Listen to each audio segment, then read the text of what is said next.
Year of Yes, by Shonda Rhimes. Introduction. You never say yes to anything. Imagine it's Thanksgiving morning. The air is thick with the scent of spices and the promise of a feast. You're in the kitchen with your older sister, a woman you've looked up to your whole life. You're telling her about all the incredible invitations you've received, speaking engagements, glamorous parties, meetings with royalty. You're boasting, just a little, hoping to finally impress her. And in response, she doesn't even look up from the vegetables she's chopping. Her voice is low, almost a whisper, but the words land with the force of a thunderclap. You never say yes to anything. For Shonda Rhimes, the creative force behind television phenomena like Grey's Anatomy and Scandal, these 6 words, uttered by her sister Dolores, became an unexpected grenade tossed into the carefully constructed comfort of her life. Here was a woman who had, by any external measure, achieved staggering success. She had built a television empire, created characters beloved by millions, and earned a place among the most powerful people in entertainment. But behind the curtain, a different story was unfolding. The master storyteller had written herself into a corner. She was an introvert living in a fortress of her own making, a fortress whose walls were built with the word no. No to interviews. No to parties. No to opportunities that terrified her. Her world of fiction was vibrant and sprawling, but her own life had become small, quiet, and colorless. She was, in her own words, miserable. This is the story of what happened next. It's the story of a promise she made to herself, a simple but radical experiment. For 1 year, she would say yes to the things that scared her. Shonda Rhimes' Year of Yes is more than a memoir. It's a manual for anyone who has ever felt stuck, afraid, or invisible. It's a journey from the shadows into the sun. By the end of our time together today, you'll understand the profound power of that single 3-letter word. You'll learn how saying yes can dismantle the fears that hold you back, how it can redefine your relationships with your work, your family, and most importantly, with yourself. This isn't just about attending more parties. It's about learning how to show up for your own life. So, settle in, and let's explore the year that changed everything for one of the most brilliant minds in television, and discover how it might just change things for you too. Book summary. The story of the Year of Yes doesn't begin with a grand proclamation or a New Year's resolution. It begins, as so many life-altering moments do, in the quiet, ordinary setting of a family kitchen on Thanksgiving morning. Shonda Rhimes, a titan of television, was doing what she did best, spinning a tale. She was listing off a series of dazzling invitations she'd received, subtly hoping for a crumb of admiration from her older sister, Dolores. But Dolores, focused on dicing vegetables, cuts through the performance with a simple question: are you going to do any of these things? Shonda falters. Well? No, she stammers. Obviously I said no. I'm busy. She gestures to her children, her 2 hit television shows. She is a working mother, a single mother. She is, in her mind, exactly like Beyoncé, bringing home the bacon and frying it up in a pan. It's not an excuse, it's a fact. She has every reason in the world to say no. The conversation continues, with Shonda defending her fortress of refusals. But later, as she's heading upstairs, Dolores mutters those 6 fateful words, almost to herself: you never say yes to anything. The words hang in the air, a quiet grenade that, for several weeks, lies dormant. Shonda goes back to her life, writing scripts, snuggling babies, maintaining her routine. She even attends the Kennedy Center Honors, where she finds herself, not by choice but by assignment, sitting in the presidential box with President Obama and the First Lady. She's too shy to say much, but she has a wonderful, enchanted evening. Then, one night, a few days before Christmas, the grenade explodes. She wakes up at 4 in the morning with a startling realization. If they had asked her to sit in the presidential box, she would have said no. She would have graciously, eloquently, and brilliantly declined. Because the prospect of saying yes was simply too terrifying. This realization is a splash of icy water. She would have said no to one of the most memorable nights of her life. Why? Because she was afraid. Afraid of the small talk, afraid of being seen, afraid of stepping outside the comfortable, imaginary world she created for a living. She had been a storyteller since childhood, creating entire kingdoms out of canned goods in her family's kitchen pantry. The pantry was her safe space, a dark, warm world where she was in complete control. And as she sits on her sofa, staring at the Christmas lights, she realizes that at 43 years old, she's still living in that pantry. Her wildly successful career has become a bigger, more elaborate pantry, a place where she can create life without having to actually live it. And in that moment, another, more painful truth surfaces. I'm miserable. It's a shameful admission. How can she, with all her success and fortune, dare to be miserable? She thinks of Malala, of Anne Frank, people with real problems. But the feeling is undeniable. The spark that once made her adventurous, dance on the tables Shonda has gone out. Her life, which looks so spectacular from the outside, feels drained of color. She has become shut down, tired, and afraid. Her sister's words echo back, "You never say yes to anything." She puts down her wine. Maybe, just maybe, it was time to start. The decision is formalized on her birthday, January 13th. She feels a nervous pit in her stomach, the kind of hangover dread that comes after a night of questionable choices. She sends a text to a close friend, "I'm going to say yes to anything and everything that scares me. For a whole year. Or until I get scared to death and you have to bury me." Her logic is simple. Saying no has gotten her here. Here sucks. Saying yes might be a way to someplace better, or at least, someplace different. As a competitive, type A, workaholic control freak, once she says she's going to do something, she does it. This year of yes is a binding contract with herself. The universe, it seems, accepts the challenge immediately.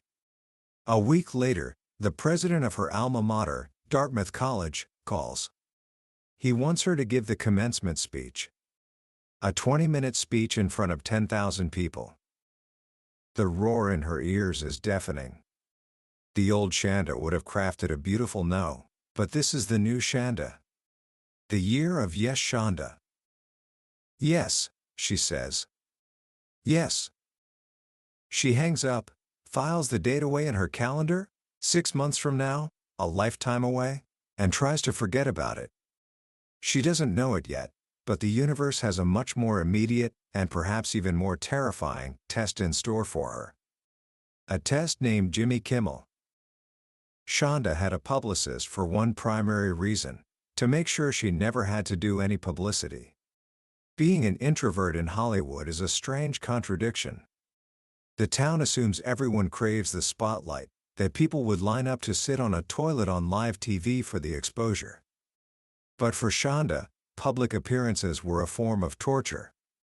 They induced a state of panic so complete it felt like a physical illness, sweating, shaking, mumbling, and a paralyzing fear that froze her face into a stern mask. She even had to be medicated with 2 glasses of wine before any public speaking event, just to function. She calls it nature's beta blocker. Her interviews with Oprah, the pinnacle of public validation, were a complete blank. Her mind, in a state of white-hot terror, simply refused to record the moments. All she could remember was the feeling of her feet hurting in her first pair of Manolo Blahniks and flapping her arms like a baby chicken to air out her sweat-soaked dress while waiting for Oprah to arrive. So, when her publicist, Chris, told her that Jimmy Kimmel Live wanted her as a guest, her answer was always a swift and definite "But this time was different." It was for a 1-hour scandal special. It was important for the network, ABC. And she was in the middle of contract negotiations. It was, as Chris knew, a perfect storm. She screamed at him over the phone, a hysterical litany of all the horrifying things that could happen on live television. She could trip and crack her head open. She could sweat in tsunamis of water until she fainted. Or worst of all, she could have what she called fear snot, a spontaneous, horrifying nasal event in front of millions of people. Chris listened patiently. And then, he played his trump card. "Shonda," he said, his voice calm with the certainty of victory, "I thought you were saying yes to everything. Or was that just big talk?" Checkmate. She felt trapped. This yes didn't feel freeing and joyful like Julie Andrews on a mountaintop. It felt like her paw was caught in a steel trap. Her left eye began to twitch uncontrollably. This was not what yes was supposed to feel like. The shift came, as it often did, through her work. She was on the set of Grey's Anatomy, watching Sandra Oh, who plays Christina Yang, film one of her final scenes. In the scene, Christina is being offered her own hospital, the culmination of 10 seasons of brilliant, uncompromising work. It's her version of a fairy tale ending. Watching Christina, Shonda realized something profound. Christina had learned not to compromise, not to settle, not to let go of the pieces of herself to please someone else. She had learned how to be her own sun. And in that moment, Shonda's eyes stopped twitching. She picked up the phone and called her publicist. "It can't be live," she said firmly. "I will do Jimmy Kimmel. But it can't be live." She was learning to keep her own pieces. She didn't just want a post-baked, pre-eaten brownie. She wanted a whole damn chocolate factory. A yes should feel like the sun. Somehow, Chris made it happen. The special retitled Jimmy Kimmel Live, Behind the Scandalabra, was filmed on the set of Scandal. It was not live. Jimmy Kimmel was incredibly kind, guiding her through the process, making it so she barely had to talk. He did all the work, and she got all the credit. The next day, a gigantic vase of red roses arrived from Jimmy. The show had beaten The Tonight Show in the ratings for the first time ever. Chris was right. Jimmy was right. And her small compromise, her insistence on keeping her pieces, was also right. But the ratings weren't what mattered to her. What mattered was this: I did it. I said yes to something that terrified me. And I didn't die. A crack had appeared in the pantry door. A sliver of light was coming in, and she could feel the warm sun on her face. If the Kimmel experience was a crack in the pantry door, the Dartmouth commencement speech was Shonda kicking that door off its hinges. As the date approached, she was paralyzed with a white-hot terror that burned all creativity from her brain. The speech, she had learned, would be filmed, streamed, tweeted, and dissected by NPR. The pressure was immense. Less than 2 weeks before the event, she had not written a single word. She spent her days lying on her office floor, preparing for the end of days. She joined a private women's online network, and they offered support.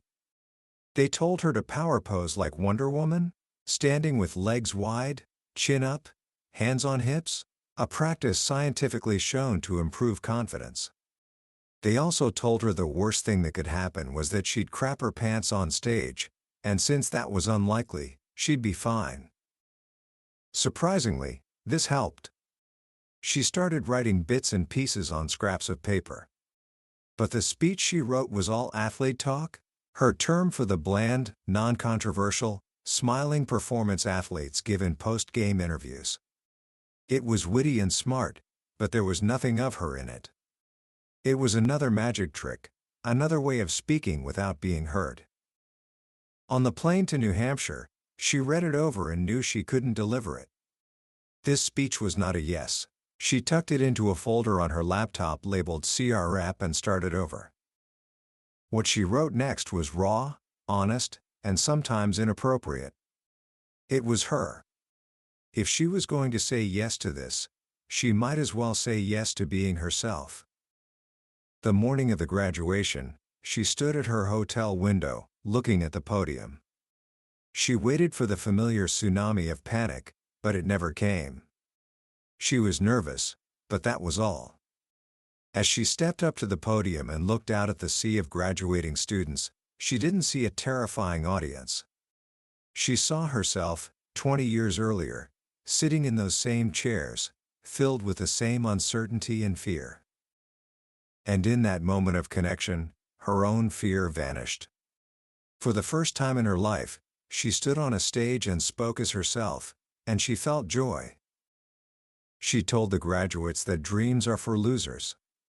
That while dreamers are busy dreaming, the truly happy and successful people are busy doing. Ditch the dream, she said. Be a doer, not a dreamer. She confessed that her dream was to be the Nobel Prize-winning author Toni Morrison, but since that job was already taken, she got busy becoming herself. And years later, when she had dinner with Toni Morrison, all the celebrated author wanted to talk about was Grey's Anatomy. She told them that the real world can be hard, that they would likely feel like losers for a while, but that they needed to have perspective and not be assholes. A hashtag is not a movement, she declared. A hashtag does not make you drive. King. Devote a slice of your energies toward making the world suck less every week. And finally, she told them the truth about having it all. She confessed that whenever she is succeeding in one area of her life, she is almost certainly failing in another. If I am killing it on a scandal script, she admitted, I'm probably missing bath and story time at home. That is the trade-off. That is the Faustian bargain one makes. Anyone who tells you they are doing it all perfectly is a liar. The speech was a triumph, not because of what it did for the audience, but because of what it did for her. She had taken off the armor, spoken her truth, and found that on the other side of her greatest fear was not death or humiliation, but freedom. This new freedom began to ripple through every area of her life, forcing her to confront the myths she had internalized, especially the one she calls the mommy war. Shonda has an amazing nanny named Jenny McCarthy, and yes, that's her real name. Jenny is, in Shonda's words, the SEAL Team 6 of nannies. For years, when reporters asked Shonda the big questions, how do you balance it all? What's your secret? She would give evasive, athlete talk answers. I'm really organized, or I do laundry late at night. She never told the real, simple truth, because she felt ashamed. She had been taught that mothers are supposed to do it all themselves, that needing help is a sign of failure. She compares this silence to her teenage obsession with Whitney Houston's hair. She spent years trying to replicate Whitney's flawless hairdo, feeling like a failure every morning when she couldn't. It wasn't until years later that a hairdresser told her the truth. It was a wig. Not even Whitney's hair could look like that. If only someone had told her, she could have saved herself years of misery. Powerful women who stay silent about the help they have, the nannies, the housekeepers, the assistants, are letting everyone else believe the hair is real. They are making other women get out their curling irons for no reason. So, Shonda started saying yes to telling the truth. The answer to the big questions is Jenny McCarthy. She is proud to say she does not do it all alone. This honesty extended to the idea of motherhood itself. She recounts being at a school meeting where a perfect PTA mom announced that all bake sale items had to be homemade. Before she knew what was happening, Shonda's voice boomed across the auditorium. Are you fucking kidding me? She explains that being a mother is not a job. You can't quit being a mother. It's who you are. To call it a job is to diminish its profound, life-altering reality. Whether you work outside the home or stay at home, you are still a mother, and both choices deserve equal respect. The mommy war, she realizes, is a war she has been fighting primarily against herself. By laying down her weapons and being honest about her reality, Costco brownies and all, she finds peace. There is, she discovers, victory and surrender. The year of yes was turning cocoon Shonda into a social butterfly. She was flying to New York, hosting charity events, being photographed by Annie Leibovitz. She was everywhere, it seemed, except at home. She started to feel irrelevant in her own house. Her children would give her a polite nod when she walked in, like she was a neighbor stopping by. The breaking point came one evening when she was dressed in a spectacular ball gown, about to leave for another event. Her toddler daughter, Emerson, came rushing toward her with sticky hands outstretched, asking, "Mama, wanna play?" In a split second that felt like a slow-motion scene from an action movie, everything changed. She saw the back of her own head, constantly walking out the door. She saw her daughter changing right before her eyes, and she was missing it. So, she kicked off her painful high heels, dropped to her knees on the floor, and said, "Yes. Yes, I do." They played for 15 minutes. They read Everyone Poops. They had a disco dance party to head, shoulders, knees, and toes. It was just 15 minutes, but it was everything. A hot pearl of joy ignited in her chest. It wasn't a secret, she realized. It was just love. Something we all forget. From that night on, she made a law for herself. Whenever her children asked her to play, the answer would always be yes, always, unquestioningly. She discovered that they usually only wanted to play for about 15 minutes. 15 minutes of uninterrupted time, no phone, no email, no distractions. She could pull that off, even on her worst day. This simple rule forced her to confront a difficult truth. She was more comfortable on a soundstage than on a swing set. She had to learn how to play. Her nanny, Jenny McCarthy, became her quiet guide, teaching the stiff, introverted workaholic how to connect with her little extroverted children. While blowing bubbles in the backyard one day, a memory surfaced. A painting hung back on the wall of her mind. She saw herself as a little girl, chasing fireflies with her sister Sandy. She remembered her mother laughing and saying, "You smell like puppies." She used to play. She had forgotten. This yes to play expanded. She started saying yes to other forms of self-care, manicures, long baths, browsing in a bookstore. Just 15 minutes of attention for herself. The more she played, the happier she was at work. The happier she was at work, the more relaxed she was at home. And the better she became at playing with her kids. It was a virtuous cycle, powered by love. There was another, larger reality Shonda had to confront, one that had been quietly shaping her life for years. At the start of her year of yes, she was fat.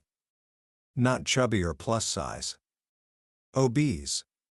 So heavy that she sometimes didn't recognize her own reflection in the mirror.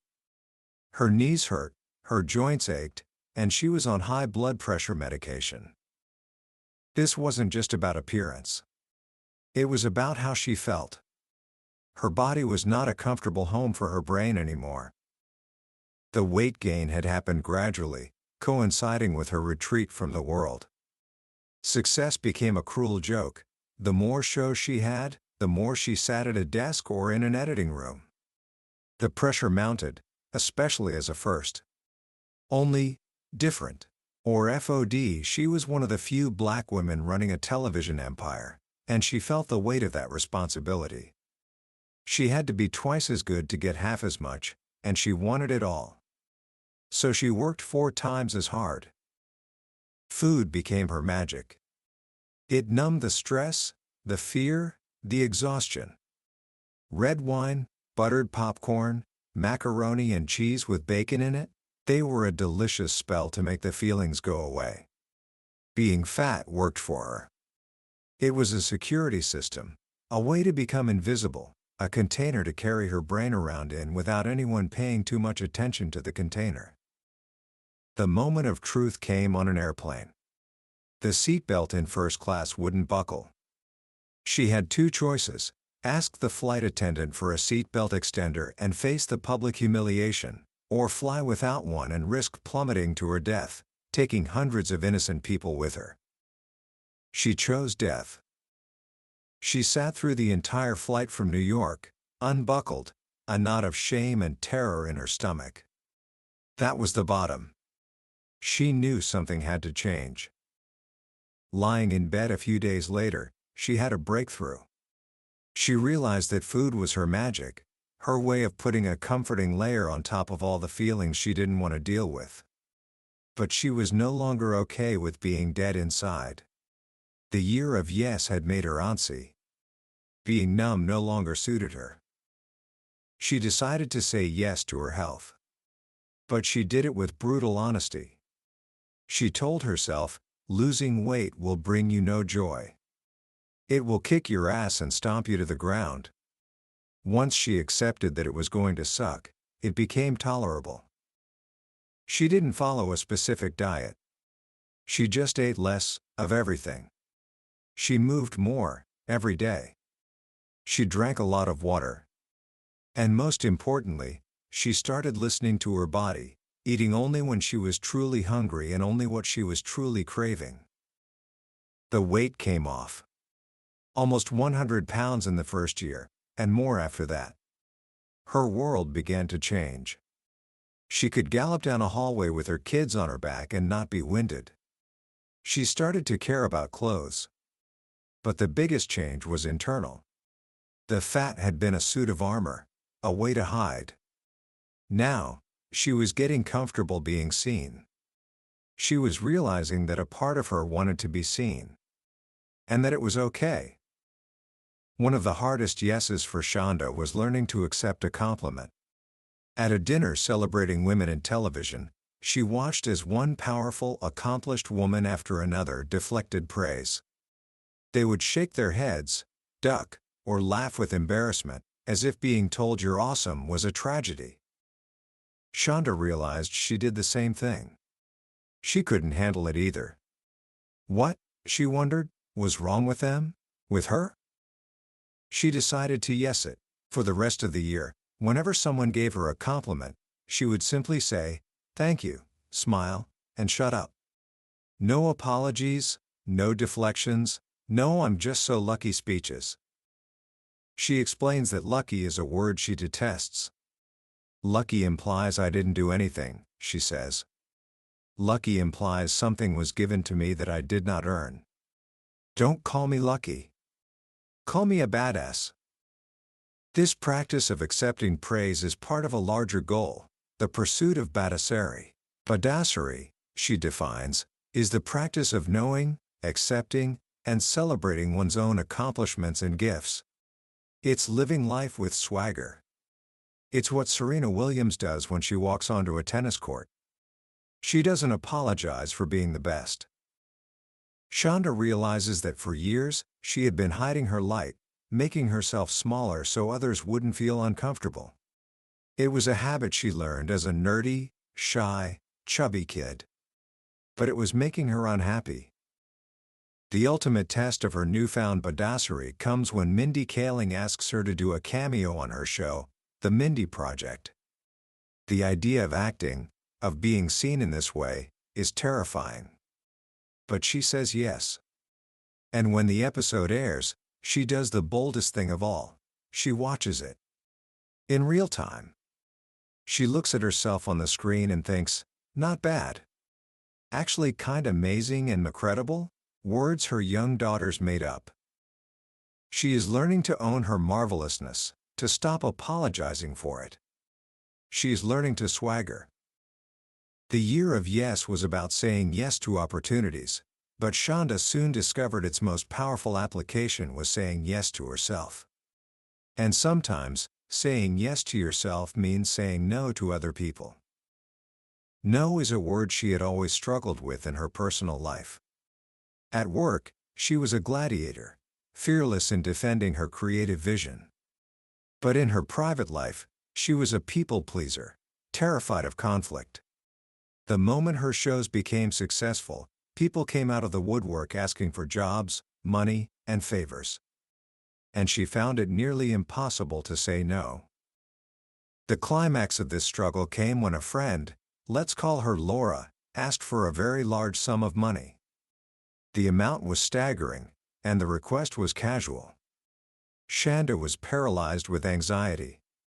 Her closest friends told her, "No is a complete sentence." She decided to try it. When she told Laura no, the reaction was immediate and ugly. Laura became angry, resentful, and accusatory. And in that moment, Shonda felt a surprising sense of peace. The worst thing she had feared was happening, and it wasn't so awful. Saying no allowed Laura to reveal her true character. This experience unlocked a new superpower, the willingness to have difficult conversations. She realized that on the other side of a hard conversation lies freedom. It clears the air, reveals character, and resolves misunderstandings. The more she was willing to have these conversations, the more she was willing to say no to people who left her feeling emptier and unhappier. This led to the most difficult no of all. Throughout the year of yes, Shonda was in a serious relationship with a great guy. They were, in fact, engaged to be married. But she had a secret she was keeping, even from herself. She did not want to get married. She loved weddings. The dresses, the flowers, the vows, she adored them. But she had never, ever dreamed of being a bride herself. Growing up, she played with a Barbie named Kara who was a spy, a congresswoman, and a world-famous surgeon. Kara never dated Ken. Instead, she popped his head off and used his hollow skull to store her shoes. Shonda's own parents had the perfect marriage, a 50-year-long love affair that made it look effortless and joyful. But she knew she wasn't built for it. The idea of sharing her space, of having someone in her mental pantry while she was writing, felt like a cage. For a long time, she tried to convince herself otherwise. She laid track for a ghost train, building a story of a traditional future that wasn't hers. But the year of yes demanded honesty. She finally had the difficult conversation. She told him, "I do not want to get married." The relationship ended. And to her own surprise, Shonda didn't feel devastated. She danced. She literally danced it out in her living room, happier and lighter than she'd been in a long time. Her sister Dolores was confused. "So," she said slowly, "you are this happy because you said yes to not getting married?" "Yes," Shonda exclaimed. "I said yes to me." This was the ultimate lesson. Happiness doesn't come from following a prescribed list of rules. It comes from living as you need to, from being who you actually are instead of who you think you're supposed to be. Her happy ending was not the same as everyone else's. And that was more than okay. The rule is, there are no rules. The journey culminates in a photo shoot for the cover of Entertainment Weekly. Shonda is standing on an apple box, feeling the warmth of the lights, with Beyoncé blaring from the speakers. She is surrounded by the leading ladies of her Thursday night empire, Ellen Pompeo, Kerry Washington, and Viola Davis. A year and a half ago, the idea of this would have been her worst nightmare. But now, she is dancing.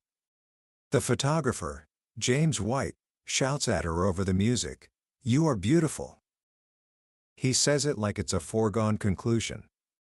And in that moment, Shonda decides to believe him. "Yes," she whispers to herself, "I am beautiful." The pantry door is wide open. The paintings on the walls of her mind are vibrant and new. The year of yes was supposed to end, but she realizes it can't. Saying yes is not just life-changing, it is life-saving.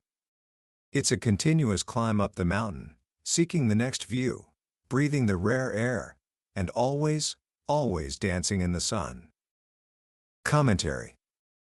What strikes me most about Year of Yes is its profound, almost deceptive, simplicity. The premise is so straightforward: say yes to things that scare you, that you could easily mistake it for a simple self-help gimmick. But what Shonda Rhimes reveals is that this simple act is a key that unlocks every room in your life that you've sealed shut out of fear. This isn't a book about becoming an extrovert or filling your calendar. It's a book about authenticity. Shonda's journey is a powerful reminder that so many of us build lives that look good on paper, but don't feel good to live. We say no to opportunities not because we're busy, but because we're afraid of being seen, of failing, of not being perfect. We stay in our pantry, where it's safe and controlled, but where nothing new or joyful can ever get in. One of the most powerful lessons for me is the paradox at the heart of the book. The year of saying yes is ultimately what teaches her how and when to say no. By saying yes to public speaking, she finds her public voice. By saying yes to playing with her kids, she redefines her priorities. By saying yes to difficult conversations, she learns to set boundaries. Each yes to the world is ultimately a yes to herself, and that newfound self-worth gives her the strength to say no to anything, or anyone, that diminishes her. This is an essential lesson for anyone, but especially for a young person standing on the threshold of adulthood. The world will present you with 1,000 different blueprints for what your life should look like. It will tell you what success is, what love is, what happiness is. Shonda's story is a declaration of independence from those external blueprints. It's a call to listen to that quiet, inner voice and to have the courage to build a life that fits you, even if it looks different from everyone else's. So, how can you start your own year of yes right now? First, identify one small thing that makes you nervous. Not terrified, just nervous. Maybe it's raising your hand in class, introducing yourself to someone new, or trying an activity you're sure you'll be bad at. Just for today, say yes to it. See what happens. The goal isn't success, it's the experience of moving through fear. Second, practice accepting a compliment. The next time someone says something nice about you, your work, your clothes, your ideas, resist the urge to say, "Oh, it was nothing." Take a breath, look them in the eye, and say, "Thank you." Feel the weight of that acknowledgement without deflecting it. It's a small but powerful way to start owning your own value. And finally, say yes to 15 minutes of play. Put your phone away, turn off the TV, and do something just because it brings you joy. It could be listening to music, kicking a ball around, drawing, or just lying in the grass and watching the clouds.